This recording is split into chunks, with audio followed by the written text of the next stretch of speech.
All right, let's jump right in. Today we're going on a kind of historical detective mission. We're trying to answer a huge question. Who was the real Buddha?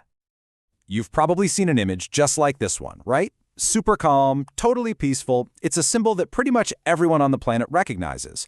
But here's the thing. That image, that's the end of the story. And the journey to get there, well, that's where things get really interesting. And that's our central challenge. I mean, how in the world do you tell the story of someone who lived 2,500 years ago? Especially when the history and the legend are so tangled up, you can barely tell where one ends and the other begins. It's our job to try and separate the man, Siddhartha Gautama, from the myth of the Buddha that grew up around him over centuries.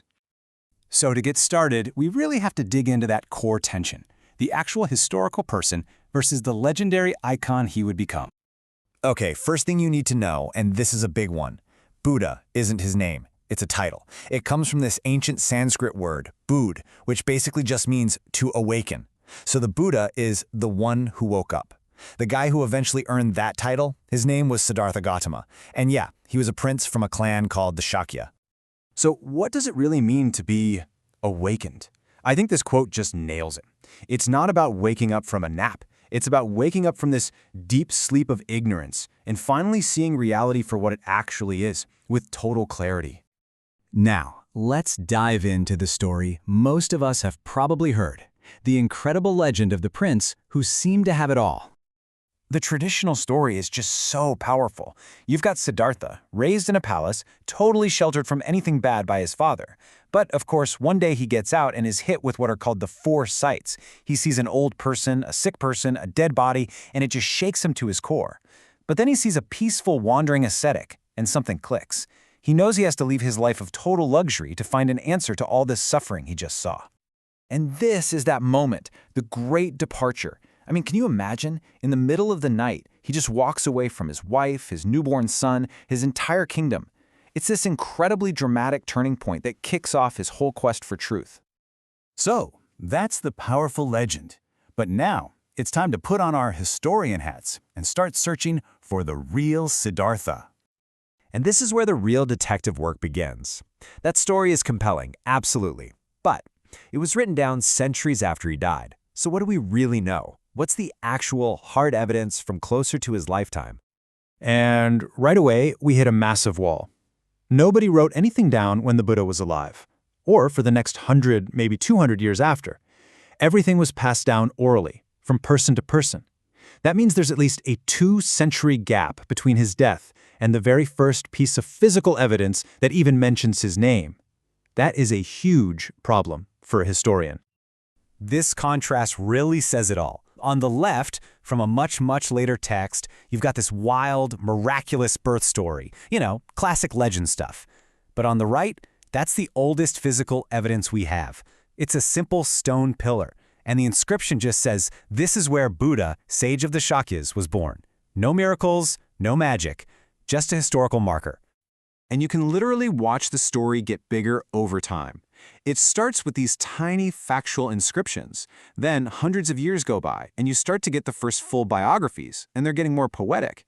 A couple of hundred years after that, the stories are these huge, elaborate epics, packed with miracles. The legend just kept growing. So to find the real Siddhartha, we have to understand the world he actually lived in. And it wasn't some mythical land. It was a real place, going through some huge changes. He lived right here, in the Gangetic Plain of India. And it was a time of massive intellectual and social upheaval. Cities were growing fast, old traditions were being questioned, and new ideas were just everywhere. And this part is absolutely crucial. Siddhartha wasn't alone in his quest. He was part of a huge cultural movement of seekers called Shramanas. These were strivers or seekers, basically wandering philosophers who had left their homes to find their own answers to life's biggest questions. And it was a crowded field. Think of it like a spiritual marketplace.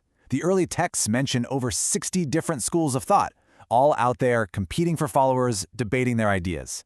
So Siddhartha Gautama was one voice among many, right in the thick of it all.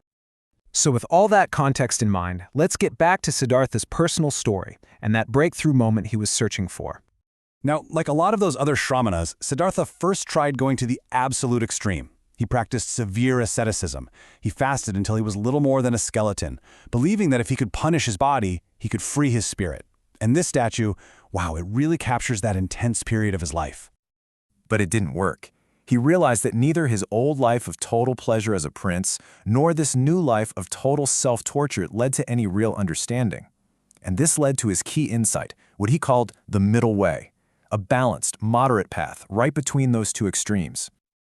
So, following this new middle way, he sat down in meditation under a Bodhi tree, and there, according to the tradition, he finally broke through.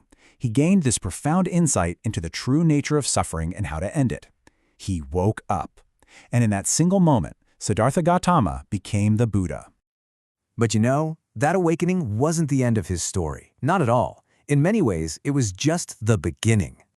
For the next 45 years, think about that, for almost half a century, he walked the roads of the Gangetic Plain, not as a god or a king, but as a teacher. He just shared what he had discovered with anyone who would listen, from nobles to outcasts, and he built a community that would of course last for millennia. In the end, the story of the Buddha, both the man and the myth, is all about this incredible human potential to see the world clearly and to live with compassion. His journey was a profound act of waking up, and his story leaves us with a question that echoes across 2,500 years. What does it mean for you to be awake in your world, right now?